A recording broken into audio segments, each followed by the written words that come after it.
Hi, everybody. Welcome. I'm Barry Kostrensky, and welcome back. We did about 50 talks and ended in about May, and now here we are, November 7th. We're starting a new format. These talks are recorded. We do them on Zoom. In the past, I did them weekly. Now we're doing them the first Tuesdays of the month. But I consider it art gatherings. This is the talk part, and we're going to do walks the last Tuesday of the month. So on the 28th, we're starting at the Met Museum, meeting at 11 o'clock, sort of right at this sort of center of the Met, inside around that circular desk. Tonight, we have a talk from Donna Zarbin-Byrne. Did I get that right, Donna? No. No, okay. 0 for 2. I am promising you I will not get it right. That's not my skill. It's all right. No, it's okay. I'm happy to fail at that. Let's see. I just want to make sure. Yes, I do have it recording. This talk will go on my YouTube channel. There'll be links to it on my website. We do have a chat here. You can jump in at any time and you can put information in, anything you like, and comments and more details about comments. Feel free to jump in. I'm going to hand this over to Donna in a minute. I'll say a few other things. But throughout the talk, feel free to ask questions, make comments. Sometimes the comments are beautiful work. That goes a long way for an artist. We work, in studio walls. We're sort of caged in where we are in our art almost 100%, but other people aren't. So when we get that response, it means a lot. So as you feel, technical questions, anything at all, I'll sort of wing it as we go. I'm sort of forgetting my normal format. Oh, Mo is our model. We have a model here, Maureen Nolan. She's on 3 screens. The concept is, if you like, draw. But there is an idea that, how when you doodle, you're also listening very deeply. So the concept here is when you're drawing, which you're doing something deeply and touching, like sort of a real part of living and a deep presence, can you also listen and hear deeply? And I got news for you. That is not easy. It's sort of fun to try. And sometimes when it works, you hear deeply. You really do. And I think it depends on how you draw. But it's for fun. Pass the beer, David. So nice to see so many old and new friends. And again, this will be every first of the month. Donna, I'm gonna have Michael Krasowitz, as usual, is going to be our technical assistant, and Michael's going to help screen share. So again, welcome. And Donna, I'll hand it over to you and start as you like. Okay. Hi, everyone. Well, thank you. I'm Donna Zarbin-Byrne, and I'm coming to you from Dallas, Texas. And I'm excited to share with you and welcome any conversation while I talk. I don't view this as a straight lecture, but I prepared a little PowerPoint, so I'm going to get on there. And Donna. Yes. We're going to have Michael Krasowitz do the PowerPoint, so it's easy for you. Oh, okay. Well, I like to control it. I know if I have trouble. All right. The speed, but anyway. Okay. You do it. He'll be back up if you need it. You got it. Okay. Contains online media, enable media. Okay, so I wanted to go through the first few images briefly, since many of you don't know me or anything about my practice. So when Barry invited me to speak, it's primarily on my solo show that's currently up in Fort Worth, Texas. And that's called Like Water from a Rock. But I'm going to just give you a little bit of background. I work on individual objects, interior installations, public art. And so I'm going to give you a little bit of a snapshot of some of the things I've been doing the last couple of years. This is a public art that is in San Antonio, Texas, and it's within a community. And this is in the courtyard, and this is a steel and bronze and copper home. And landscaped roots. I did this in partnership with another artist. We collaborated, and this is another. There are 3 installations within the same public art piece, and this is the second one. I'm not going to show you the third one tonight, but this is in another area of the housing project, the housing development, and the community was primarily Hispanic based. And so we were invited to really consider the background and the roots of where people were coming from. And so we were reflecting a lot on kind of a shared history of most of the community. Donna, yeah, what's the meaning of the symbols in the work? The meaning either to you, the piece, or the community? Good question. So these symbols are going into Mexican and pre-Hispanic culture. And so the eagle and the corn in the sculpture on the right are symbolic of the state of Mexico, the country of Mexico. And I wanted to show you this as well because these are ceramics and concrete, and that is really how I began my whole life as an artist, even from as a child, was working in clay, in ceramic sculpture. So I don't tend to work in clay that often right now, but it's it's at the heart of my background and my practice. But Donna, you mentioned doing it when you were young. What was your sort of first experience as like a 8-year-old, 10-year-old, or are we talking middle school? Probably even younger. I was taken to a mother-daughter ceramics class with my mom, and I have 2 sisters, and I can't imagine for the life of me why she took me alone, but she did. And I think I might have been about 6, and she always provided me with a place to work because I never went without a ball of clay after that experience of that little class. So wherever we lived, which I grew up in the Midwest, she gave me a little studio in the basement. And so from a very young age, I was working with clay. So That's beautiful. It's also nice that you shared that, you had sisters, but this was a time just you and your mom were together. yeah, neither one of them became artists. Maybe that's why, because she didn't take them. This is a picture of a public sculpture that is Wow. north of Chicago, and this is all bronze and steel.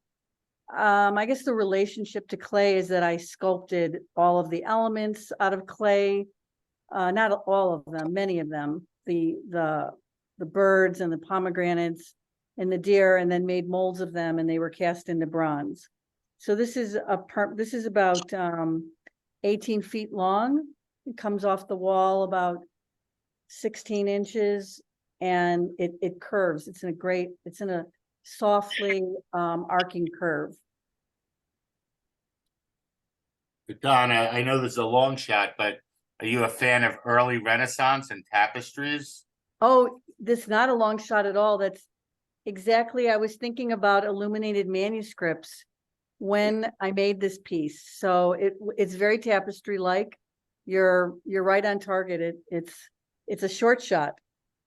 And tell me, I see some Hebrew words in there. yes. If you don't mind, share the meaning.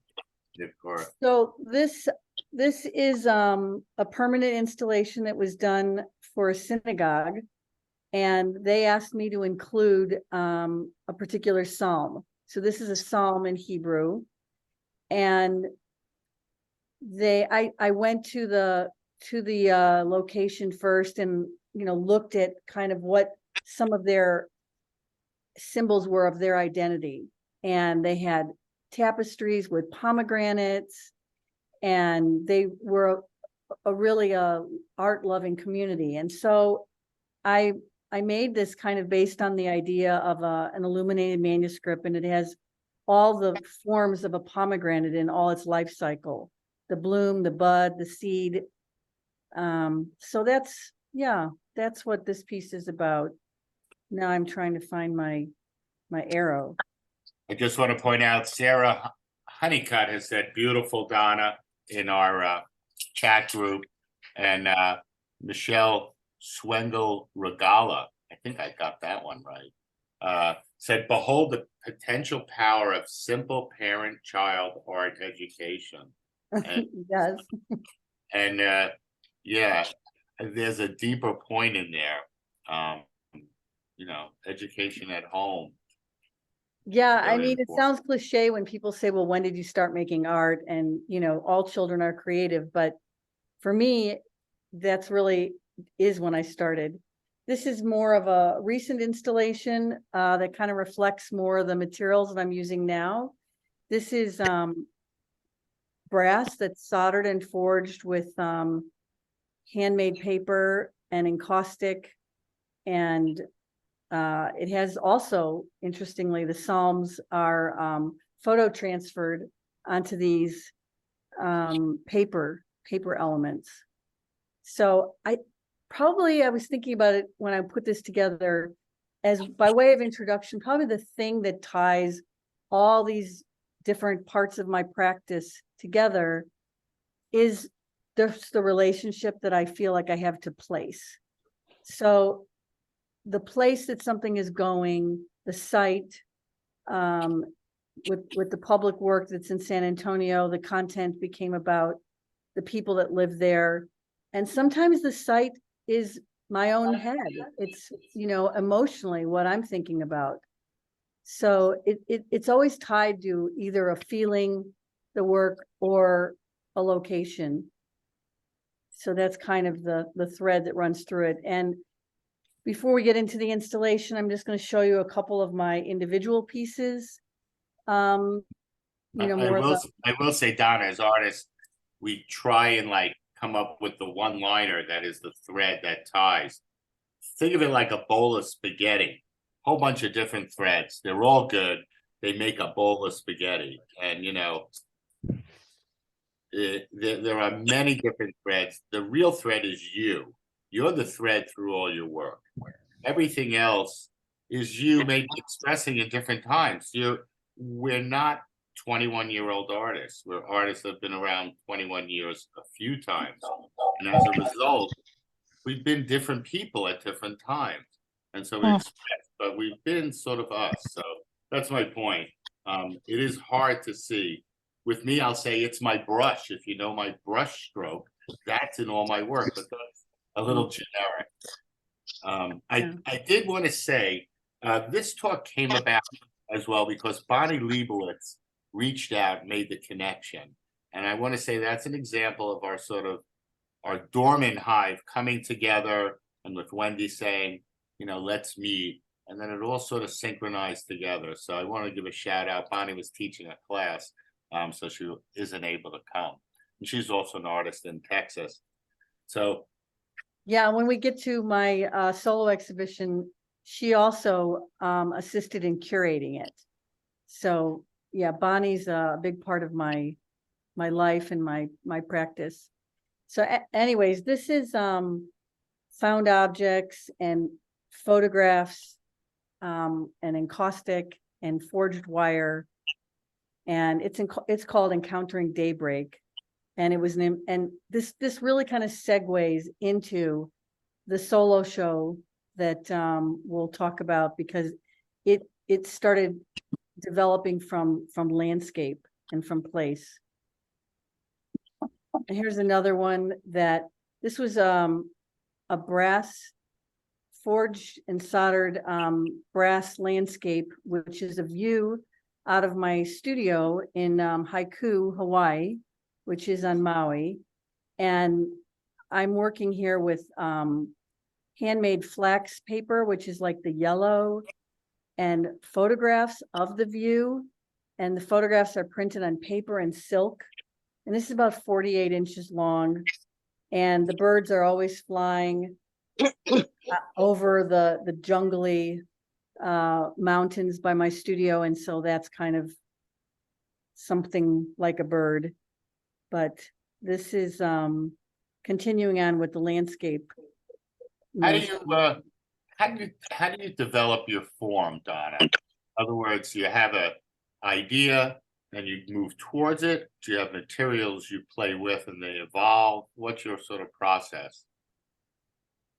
Yeah, really the work is, I would say, about 75% process. So for example, in this piece, I literally went outside with wire and I started making drawings, like gesture drawings of the view with the wire. And I'll also take a lot of photographs. So my joke to myself is I'm kind of like a plein air painter, but I'm sculpting. And so I'm working out of doors and making shapes, taking photographs, and then going back into the studio and kind of like gathering all the data. Sometimes they have found objects in them. I'll print the photographs that have inspired me, and they, as in this case, and the last piece, are incorporated into the work. So it is exactly as you're asking, Barry. It will begin sometimes, but then it just goes off into process. I'm all about materials. I kind of love stuff. So this is a show that I did last year. This is a solo show in Hawaii. And this was really pivotal in, you know, and I'm don't feel confident to just go off and on, but there is a landscape photograph, which, well, I'll show you later, that I have been shooting this scene in the West Maui mountains for probably 20 years. And I never did anything with it, visually, artistically. But I was just really obsessed with this image because the mountains are like dark forms, and they're like, they feel like they're floating in the sky, like they're anchored in the sky by clouds. And when we got locked down in 2020, I kind of froze, and this is really what happened to me. I thought, well, maybe I can make something with this mountain.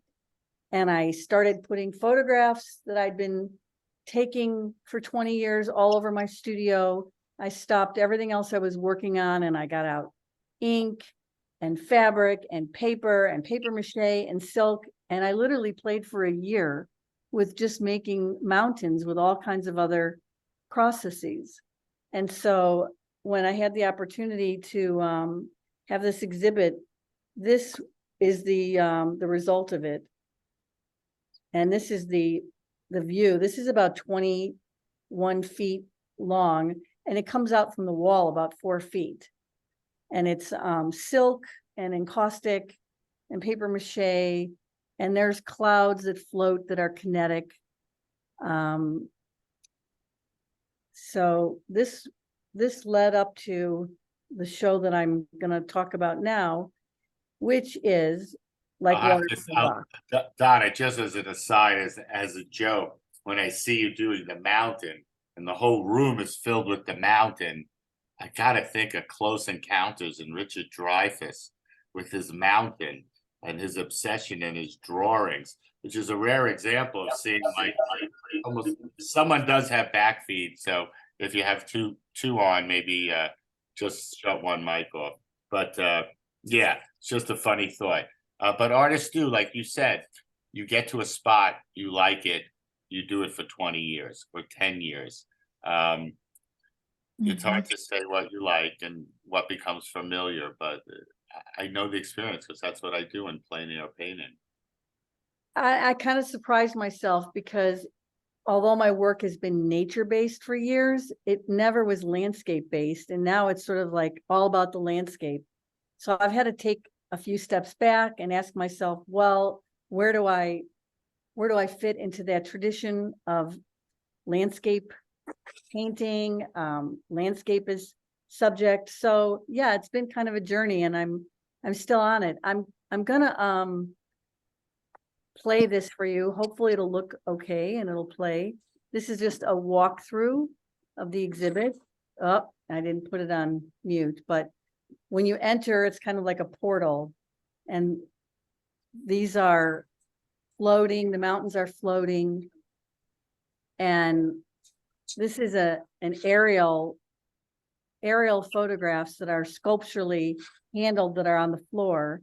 And then you enter into the rest of the space. And this exhibit kind of cross-references two landscapes, and that is of West Texas and the desert of West Texas and the West Maui Mountains. Now, it doesn't really matter which is which, but for me, it became a place of comparison and contrast, like the meaning of water and what the desert was like over a geologic time, that it was once over ocean. And so I play with those things in my head while I was creating the imagery and the sculptures from West Texas combined with the West Maui Mountains. So this is just about to end. It's a really quick, but I felt like, because, yeah, these are cast bronze fragments of the century plant, the bud and the leaf. And then we're going to look back into it. But being we're seeing everything through a screen, I wanted to give you an idea, since this is a very immersive installation of what you're looking at. Okay, so now I think we've seen enough. Oh, okay, let's see. I do just want to comment that, again, Mo is our model. If anybody does want to contribute, you can reach out to me and I'll give you her information to contribute for her modeling, but it is all free. And thanks for coming. Michael, can you help me? I want to get out of this video and go into the next image. Let me do that. Let me do that. Let me stop your screen sharing. Now you can just close out whatever you're doing. What do you want to go into next, out of curiosity? The PowerPoint, I just didn't want to be in that video. I wanted to go to the next image. Okay, so now you're sharing, And I'm blocking. The video is blocking the arrow. Okay, so let me do Use this. the back arrow. Use the back arrow to go back. Oh, okay, cool. Yeah, but I want to go forward now. I want to go past this. Use the forward arrow now.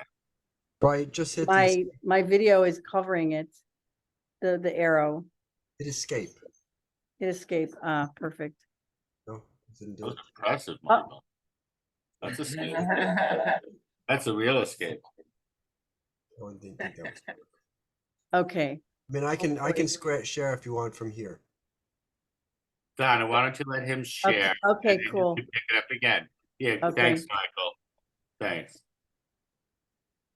Great. So let's just go to the next image. Yeah.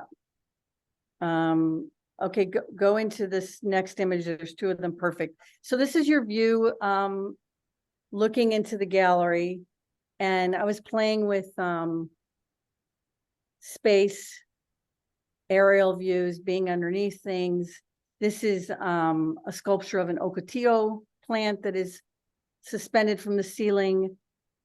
I collaborated in this show with a poet from West Texas, and I had permission to also use a poem from the Hawaiian state laureate, and their poetry is collaged into each one of the silk landscape pictures, not really pictures, like sculptural fabric pieces. On the left is West Maui, and on the right is West Texas.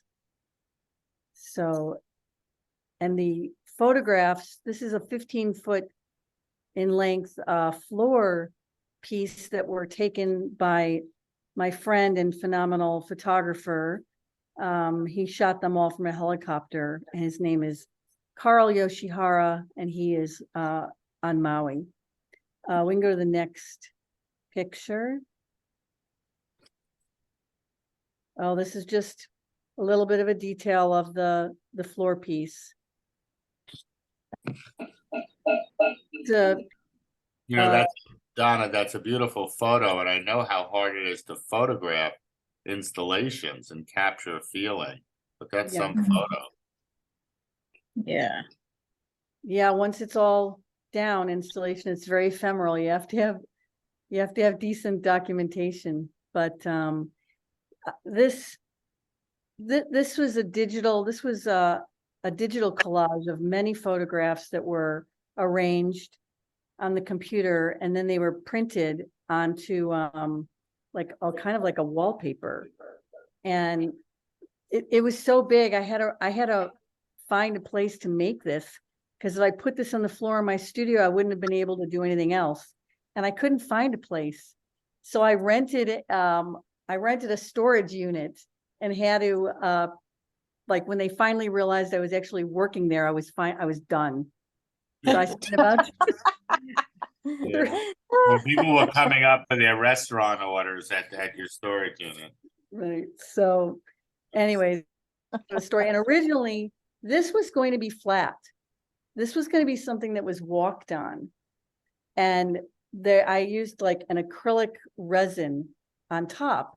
And in order to get the resin to set up, I put all kinds of things underneath it to get airflow going. And when I did that, I was just like blown away, because it was so much more interesting, all bent up and sculptural than it was as this concept that I was just insistent on. I tested for months to be able to have a material I could walk on. But that's what I mean. It's like you let the process kind of lead you and show you what, you know, what to do. So that was a really fun surprise. And it's basically just like chicken wire underneath. It's all formed. And the paper is really sturdy, and especially with this resin on top, because it's really flexible and it's kind of shiny and reflective. So, okay. Next. And if anyone has any questions, okay, I don't necessarily want to show you the whole thing, as I want to be really respectful of your time, but this experience of the installation had 3 or 4 augmented reality experiences in it. And these are augmented reality. You see it through your phone. And it's amazing, is when you see it through your phone, the video, you are like immersed in it. It is large. It's nothing like the way we're viewing it now. But the augmented reality is the place where I really used the collaboration with the poetry further, because the poems were auditory and they were also suspended visually. And in this one that we'll play in just a second, the floor piece in it is moving, and it was created with the actual floor that I physically made.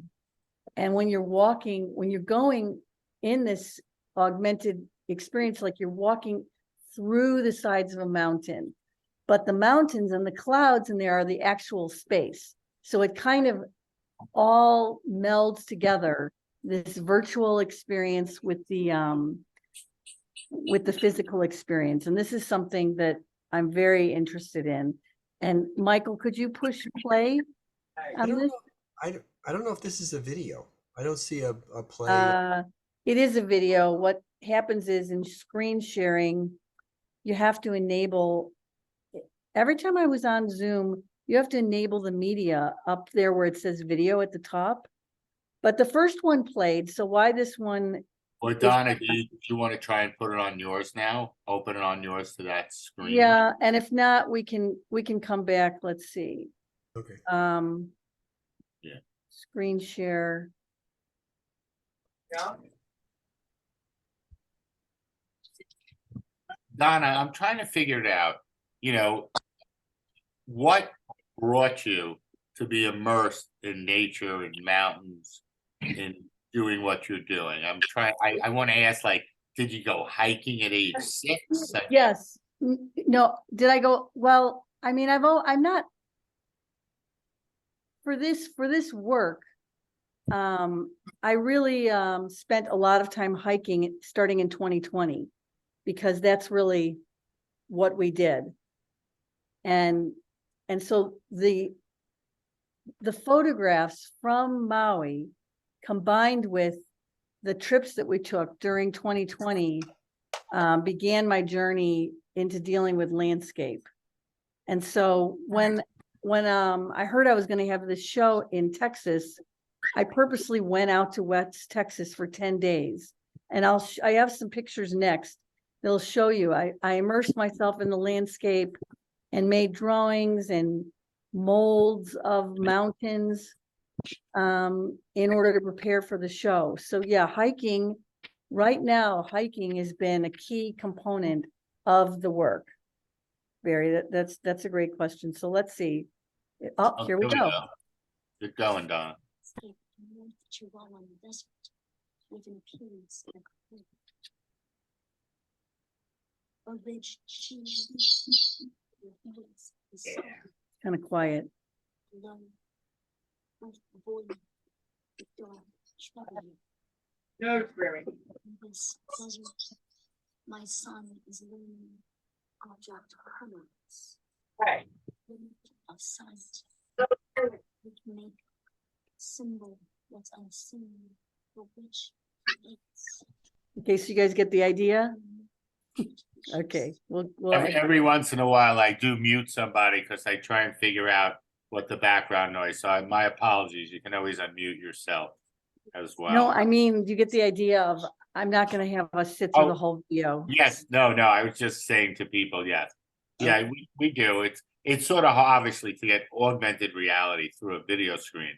Right, exactly, In a rectangle, but exactly. So the interesting thing about augmented reality is that you're looking at it through your phone, but yet the experience is totally immersive as compared to now. So I just wanted to show you these are the century plant and the ocotillo, which were featured in my installation. And these are taken these photographs in West Texas. This is Donna, I just want to say you hit on an important point.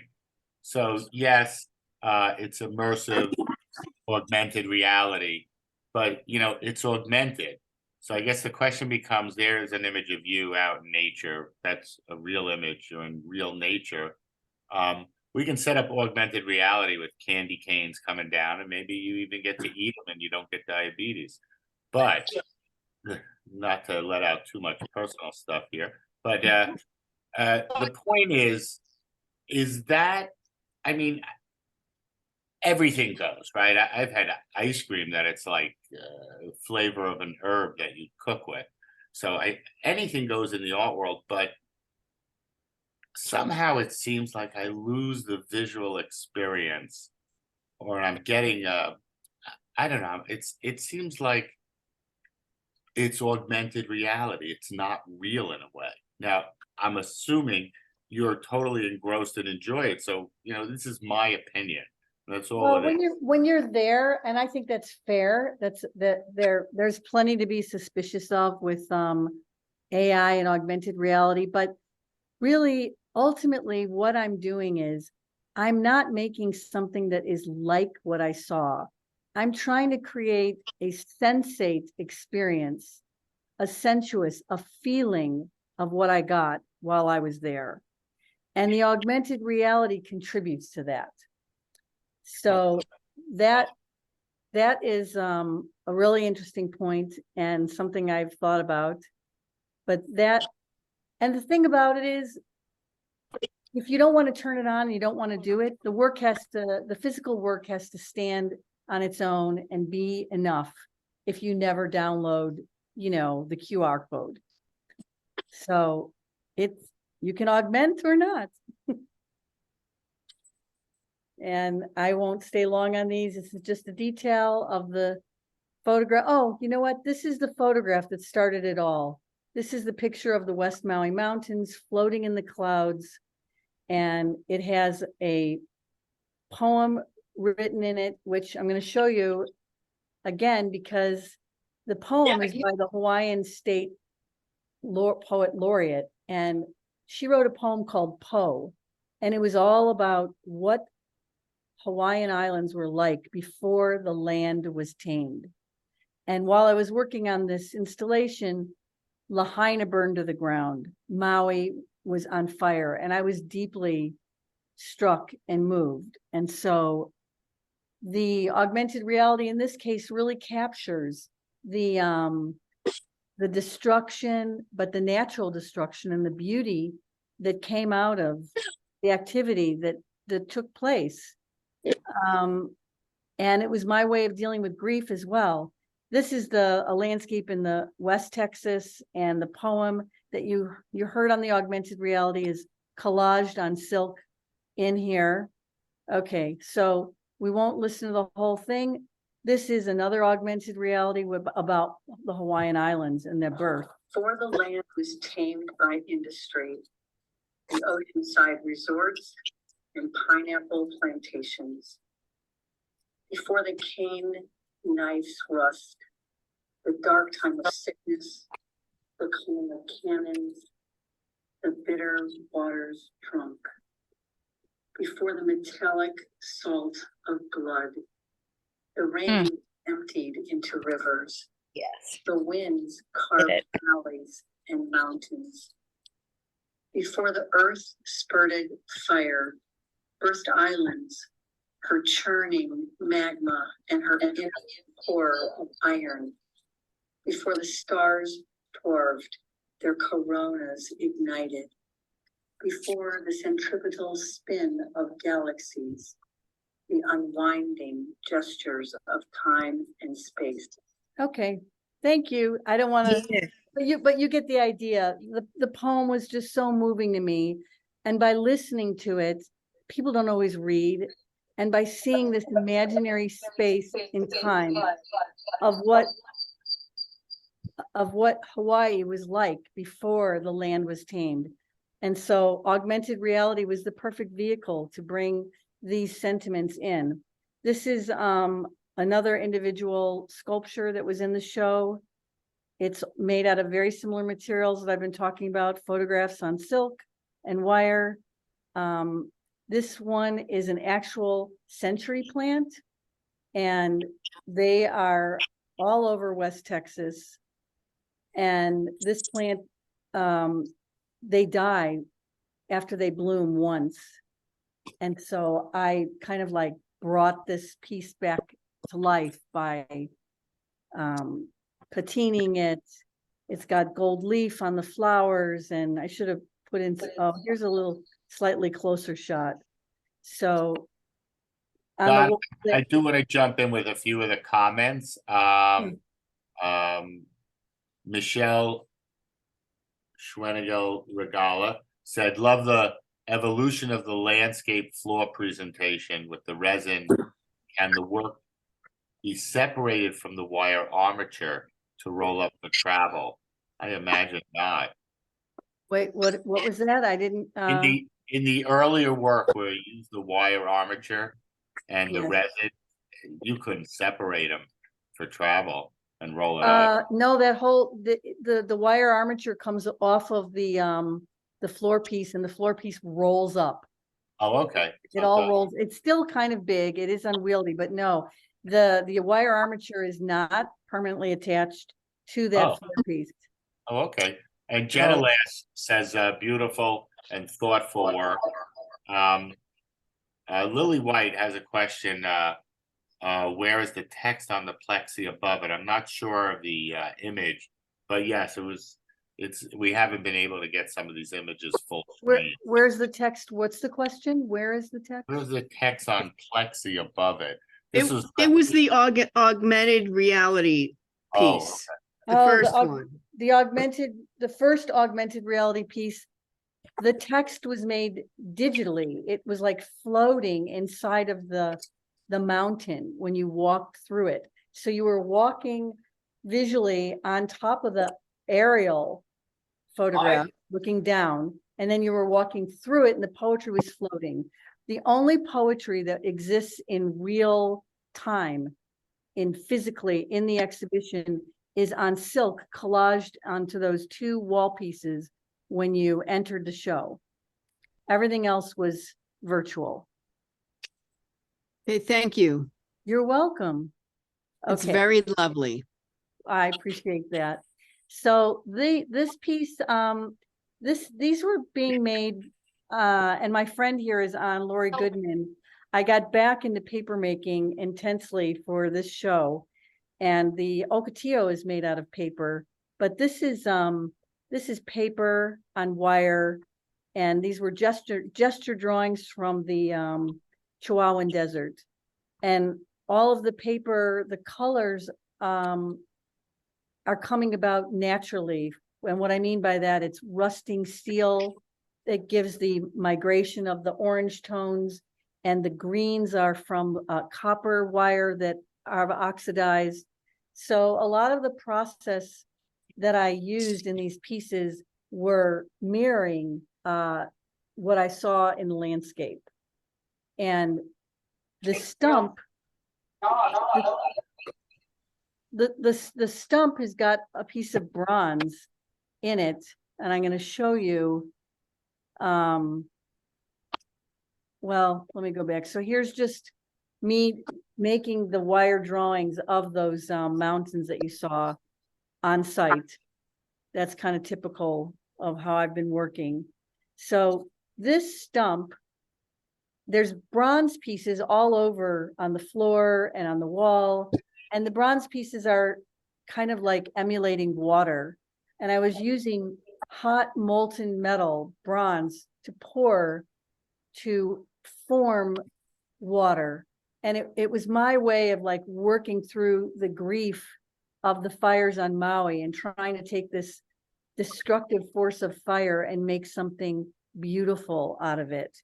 And so if you look down on that wooden piece, this was the bronze. It was poured into the stump, and I'll show you a quick video of it because it's really cool. And I patinaed it to be like these water-like colors. So here is the process of how that was made. So this is my husband, Richard, and he is pouring 2,000-degree metal into that stump. And we started furiously pouring. It's probably fine. Okay, I'll just. Anyways, we started pouring metal furiously with the when the fires were going on Maui. So the what was going on in the world emotionally really contributed to this piece. And Yeah. we're just I'm about sorry. to end. Underneath the cabinet. I think somebody, I'm trying to figure out who it is. Somebody I do need to mute. I'm sorry about that. So I'll go to these process pictures really quick. So this is in West Texas, and these are rubber molds that I've made of the rocks and the boulders there. So on the left, that's me holding a mold, and on the right, this is cast paper that was that came out of another mold. I did a couple of molds when I was out there, and I show you this because this piece here that looks like a boulder was made out of all the paper that are cast from the mountain surfaces in West Texas. So that's kind of what I mean when I was joking to myself that I'm a plein-air sculptor, because I'm taking the physical elements and using them to form the sculptures. So the one on the right is a bit of a detail. I mean, the piece weighs about, I don't know, half a pound. It looks heavy, but it's really fun because it's paper. And there's all kinds of natural detritus. There's bronze pores and botanical elements that are cast in the bronze. It's kind of like a still life. Donna, when I saw the pouring of the molten metal at 2,000 degrees, it brought to mind an image I saw of Kiefer. I'm pretty sure it was Kiefer recently. Anselm Kiefer. Yes, doing sort of a pour, a molten pour, and you know, of course, what gets created from that, from the destruction. Very interesting. Oh, wow. Christina, That's, Christina Strait says, I'm noticing really interesting shadows that are cast on the walls from your installations. Is that a byproduct of the install and the space, or is there a considerable amount of planning involved in the shadows? that's a really great point, Christina. The century plant, for example, I made a whole lot of things to go on this wall, and I knew there was going to be shadows, but I didn't know how. And so when I installed this and we were fooling around with the lighting, I did not put all of these wall pieces that I had thought about using because the shadows were so important. And so it wasn't planned, but I knew it was going to happen, because when you have three-dimensional objects in light, I just didn't know how. So I did a lot of editing on this wall. Yeah. Thank you. You're welcome. So And then Sarah Honeycutt says, beautiful, incredible amount of work. thank you, Sarah. Nice for you to have so many friends here today. Yes, I really it looks like I'm drawing on my screen. This red line is a mark that got made with this red line is not part of the sculpture. That's really weird. Hysterical. It's called technology out of control. So this is these final pieces, these are cast bronze, of which Makes me think you could do a show, Love the Glitch. Be a good title of a show. You have some artists who work with that technology not doing what it's supposed to do. right, exactly. So the piece on the wall is wire and branches, and again handmade paper and silk. It's just a non-referential piece that also refers to birds and flights and mountains. And I'm indebted to my husband, Richard Byrne, who does my casting for me. And the bottom image is one of the century plants, the blooms, and the top is a bronze casting of a portion of those century plant leaves. And so, yeah, those are all of the images that I've prepared. And if anyone has any other questions, Let me do this. Let me stop sharing. And as we usually do, thank you, Donna. Give a big round of applause. Very nicely done. That was a lot to see and take in.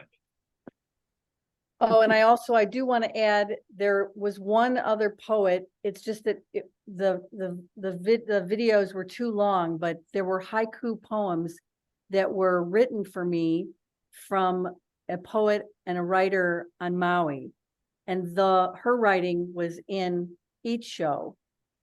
It just wasn't featured as heavily in the West Texas show, but she was included her work in the audio components. And her name is Emily, I can't pronounce her last name, Treat. Oh, Emily Thoreau Treat. There you are. She is. There you go. So this piece really was the epitome of a lot of collaboration with writers, with photographers, with a 17-year-old that helped me do all the augmented reality, because I'm not very skilled in computer things. So yeah, it was a joy to work on, and I could never have done it on my own. Yeah, can we open up to any questions or thoughts that anybody has, or comments that they'd like to make? Hi, can you hear me? This is Lori. Yes. Okay, those red lines. I'm sorry to say that I made them. I have no idea how. Oh my goodness. Well, that's interesting. I thought I was going to write something with the pencil, but I had no control over it. So I was writing in a space. Anyway, it's not important, but anyway, I made them. It was not a glitch. Well, it was my glitch, but not yours. Oh, well, that's a nice fess up, Lori. You're forgiven. I was just like, where do these come from? You said that, I cracked up. I said, oh my God. Anyway, it's a beautiful show. Congratulations. Thank you. Lori is a paper maker from California, and My takeaway from that is Lori is the glitch. Oh, now wait a minute. That was a great line, Lori. I am off. I'm sorry, you were saying she was a paper maker.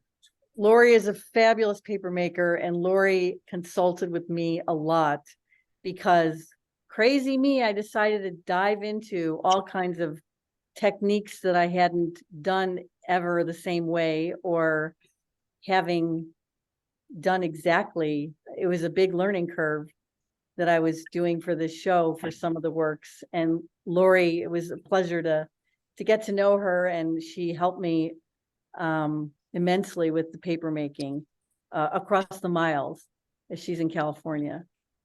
That's very nice. I really enjoyed it. It's nice. But now I've lost the screen, so I may have to leave. Michelle, did you just write something in the chat? But I can't see the chat. Yeah, so Michelle wrote, having experienced Donna's previous installation about the West Maui Mountains, it's great to see how this idea and process has evolved more broadly into this. Bravo, Donna. Thank you, Michelle. Yeah, I had a much more limiting gallery situation in Hawaii, and I couldn't hang anything from the ceiling. And I had envisioned the show always as a floating space. But when I found out that I couldn't hang anything in Hawaii, I just decided to make lemonade out of lemons. And I did a wall piece that like came way out into space. And I learned a lot. But thank you, Michelle. Yeah, this was much more expansive for me to do. Donna, what was some of your earliest work as an artist? Are you talking about like going back to undergraduate school or Earlier. childhood? Yeah, Okay. I always like to know You that. want a little kid story? Okay, here's a little kid story. So here I am, I've got clay. My mom, always had a bag of clay for me in my basement studio. And my grandmother on my father's side used to come and spend, I think it was like every Sunday with us. And then when her visit was over, we would drive her home down Lakeshore Drive in Chicago. And there is an incredible wooden sculpture that is from the Northwest Pacific Indian tribe of this huge totem pole. It is still there. And as a child, I would just like press my face against the glass and look at the water and the horizon and this sculpture. And one of my earliest ceramic sculptures when I was in grammar school is of this totem pole. In fact, I still have it. And I could probably even run and get it, but one of the earlier pieces you showed where you had cement and some imagery was totemic. It was a little more of a obelisk, but it had that feel. Those were very totemic because we were working with the idea of the pre-Columbian stele or stele, S-T-E-L-E, if I'm pronouncing that right. So the entryway into that garden arrangement, there's many more images which you can see on my website, were very stele-like, and so they were made with concrete and ceramic, and it was really a joy to get back into clay work for that artwork. Very nice. Any other thoughts or comments, anyone? Or I'll wrap it up. Well, I just thank everyone for being with me for almost an hour. and for your time and your participation. It's really incredible. I just thank you so much for coming and hearing my story. Well, thank you, Donna, and thanks for the time you put into this. Thank you. You know, obviously this is your recent show you're talking about, but you've been putting in time as an artist for 20 and 30 years, undergraduate, graduate work, and of course different bodies of work. And I think all of us, when we get together, and many know you and myself and many others don't know you, we sort of Great, she's got 20 people on here. Yeah, we sort of grow a little by And even have like a nude model here, so you can draw while you're. yes, we do. We can Draw. hear everything you say. But Oh, it's the same. I'm supposed to be muted here. Here we go. I don't know how that got unmuted. That's okay. Thank you for the model. Thank you for everything. Y'all are brilliant. Very sweet. Very sweet. But that's what it's about. New people, new faces. We all sort of learn from each other. I almost made a joke when you said an artist, Emily, helped you. I'm like, an artist helped you? They didn't steal your work? You know, it's and you know, that's a bad sort of summary of artists, but it is something you might read or see in a movie. Emily and Lisa, well, artists either contribute to your work by work that they do, or technically, or they give a part of themselves, like Emily did when she wrote haiku poetry. She lives on Maui with a view of the same mountain that I was featuring. And so she wrote haiku poetry, especially for the show and from her viewpoint of the mountain. So yeah, we can't do it alone. That's the wonderful part, is community and meeting Yeah, people. collaborativeness. It's nice how you had these collaborations to add meaning to the experience, because she's living right there, and so her words are very powerful in regards to your imagery. Yeah. Yeah. Good point. Because I think as artists, you know, I mean, we've done these talks a lot. We do work by ourselves. Right. And it is not easy to collaborate. And we do collaborate when we share ideas. But I think most importantly, our work has to speak to someone who sees it. Not so easy with your work when you have large installations and all the effort and what you have to do and respond to a space that's different, and then of course pack it up. So you know, we do the hard work. It's not often rewarded financially, but it's often rewarded. No, but it's often rewarded in other ways. And I think that's part of what tonight was, just to see some old friends, and of course to see some art and to hear new people talk. And you know, we all know everything, and it's obvious we all know nothing. But as soon as we hear someone else speak, we learn that, and that's how we learn. And in a group like this, you know, we learn by sort of sharing ideas and getting some ideas wrong, and then hearing responses. We're doing this every first Tuesday of the month. The next is December 5th, and I'll get the information up on the website about the talk and what we'll have.